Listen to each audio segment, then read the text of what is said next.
Everybody, how are you? In today's tutorial, what we're going to be doing is basically looking at a pretty popular technique that artists like Kolter and like Chris Stussy are using in their tracks, which is essentially like vocoded vocals.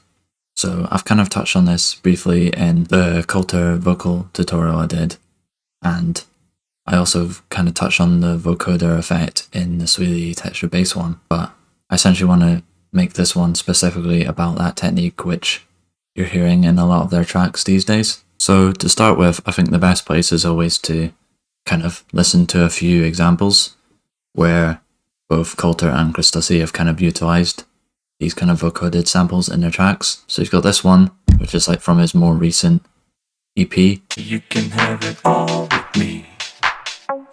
You can have it all with me. So you can hear that kind of like, you can hear the dry vocal, but you can also hear the kind of synthy kind of element to it. You've got, the one that came to mind when I was planning this was actually this track.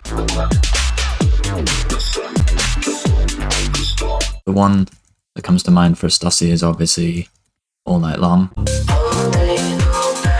And the final one is this one. The kind of idea for this tutorial kind of came around from a tutorial that I saw dropped where he kind of broke down this track. So basically what he does is he'll record in these kind of lyrics and then use the vocoder to kind of enhance that voice. So it's a great way to kind of create your own original vocals, and it's essentially what we're going to be diving into next. So yeah, let's get into it. So to set up this technique is actually fairly simple, but there's a lot of like different kind of things to consider in the process, and you kind of have a lot of creative options when it comes to doing this. So what I'll kind of do is run through the technique and then kind of talk about the different things you can consider. So to set up the technique, what you basically need is the Ableton vocoder device. And essentially what you want is two layers. You basically want spoken word kind of audio sample. So basically just a vocal sample, which is kind of dry. And you essentially want a kind of carrier.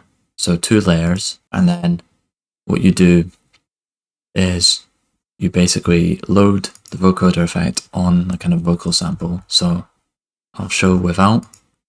This was one I recorded very badly earlier. The soul, the mind, the body. You'll see it's just amazing, and it's kind of for reasons like this that you might want to use the vocoder effect. So that's kind of like the dry vocal, and you essentially load the vocoder, you go to the carrier, you go external, and then what you do is you pick the audio from the source sound that you set up, which would be like a synth, and you basically go post effects and you basically get this.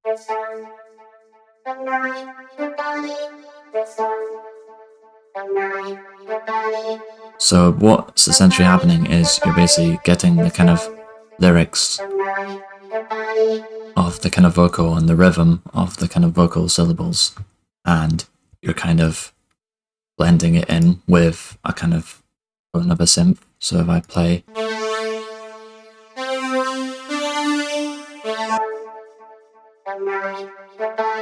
so I'm basically using the sound of a synth to kind of influence the characteristics and the kind of tone of the vocal.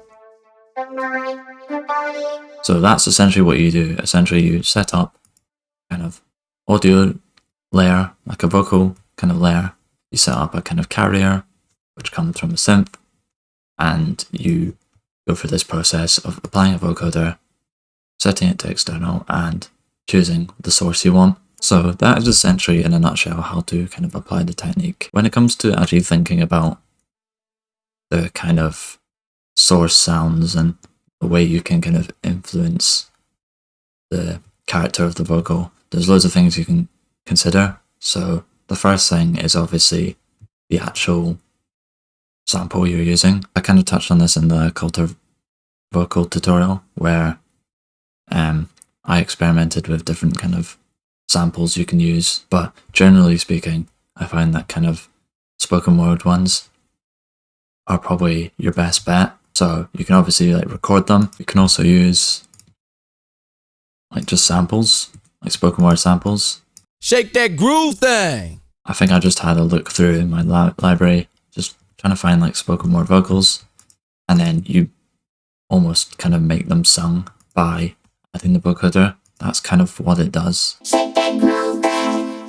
So in terms of the vocal samples, you really have freedom over most things, but spoken word tends to be where I'd probably start. The next kind of thing you have to consider is your source sound. So similar to the kind of vocal samples you choose, you kind of have creative freedom over which synths and kind of carrier sources you choose. This example literally just uses analog.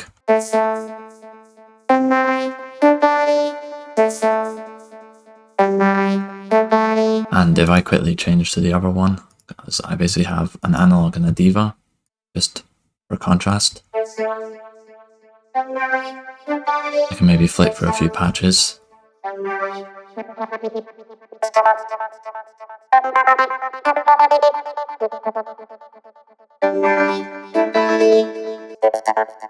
That works really well. That's so cool.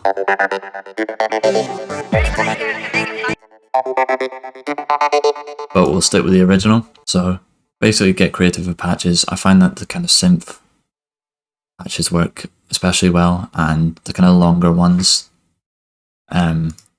give you a bit more freedom because you can control the notes a bit easier. Like basically if you go for like the pad kind of synths sounds, you can how long they are as opposed to the shorter ones, which don't really give the vocal much to work with.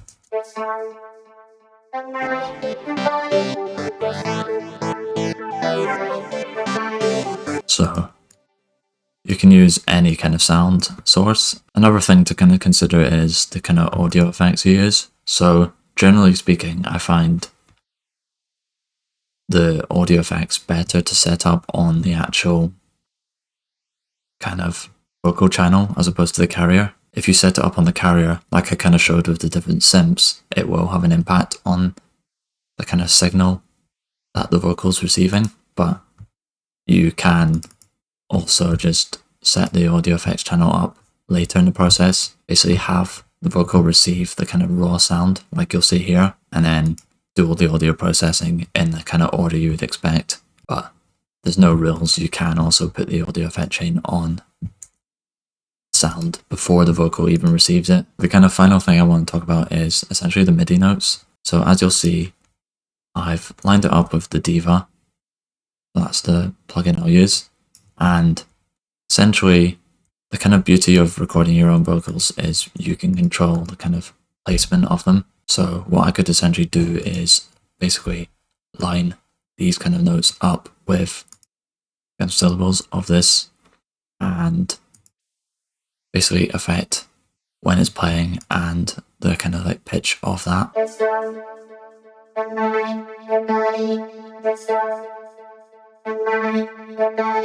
I can basically start with just the kind of root note,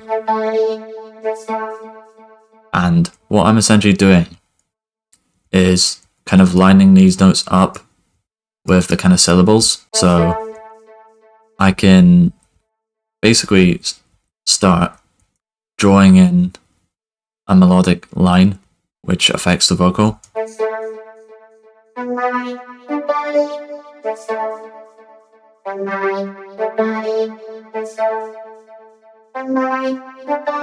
So for each word it kind of has its own set note, and what you can actually do to take it further is, you'll see here, the body is 2 separate words. So what I can do is basically, if it will let me, basically line it up the notes to each different word.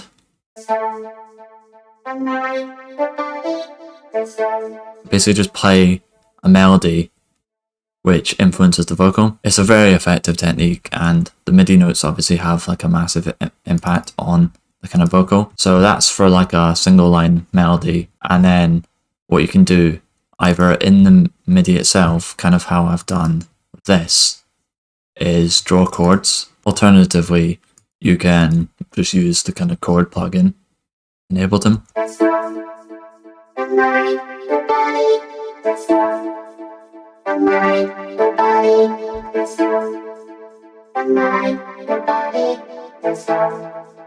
And then just for this example,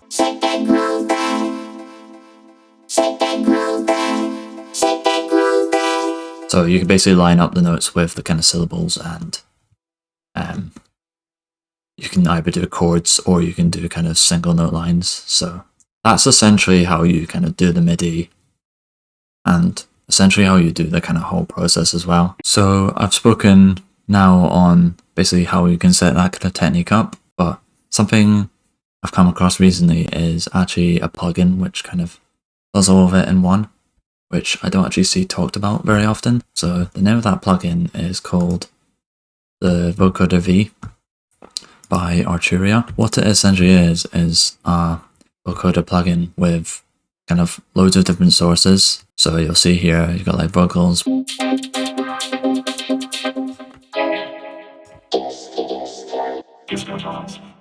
The kind of thing I like about this plugin, without going into it too much, is you basically get a bunch of vocoded vocals, but you also get all these as dry vocals. So I was talking about kind of like the best place is to kind of get them, or the best kind of types to use in the process. And if you kind of want a quick and easy way to kind of get these vocals, then this plugin literally has hundreds of them. You have to dance. You just have to dance now. You just have to dance. You just have to dance now. So what you can either do with this plugin is you can either utilize the fully dry vocal. Dance, y'all. What you gonna do? Gotta keep y'all moving. Have to dance. Have to dance. Have to dance. You can either utilize that kind of dry vocal and then apply a kind of vocoder to basically get more control over the kind of notes and the way it sounds, or you can use the kind of fully kind of wet form of that vocal. That's quite cool.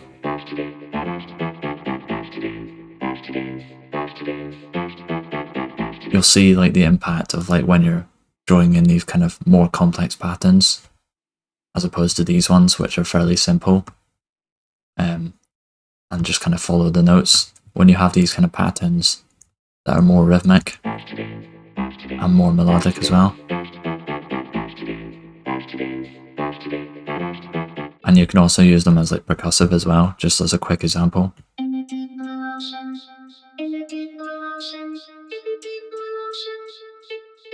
Because the notes are so short, it's percussive. So that plugin's great. Like I'm only just getting kind of into it and digging into it for myself, but from like first glance, I think it's a really cool plugin, and I basically thought I'd talk about it in its own section related to this video, so definitely check that out if you want. So yeah, that's pretty much going to conclude this one. I hope you found it useful in kind of learning more about that kind of process which goes on behind the kind of vocoded vocals that Kolter and Stussy both use. There's going to be a few more on these kind of artists, so definitely be sure to subscribe if you want to see them. Like the videos so I know you want to see them, and comment if there's a particular topic you want to see. I'll also leave this project in a kind of shortened form down below if you want that, and all the samples. And yeah, I'll see you next time. Dance, y'all. What you gonna do?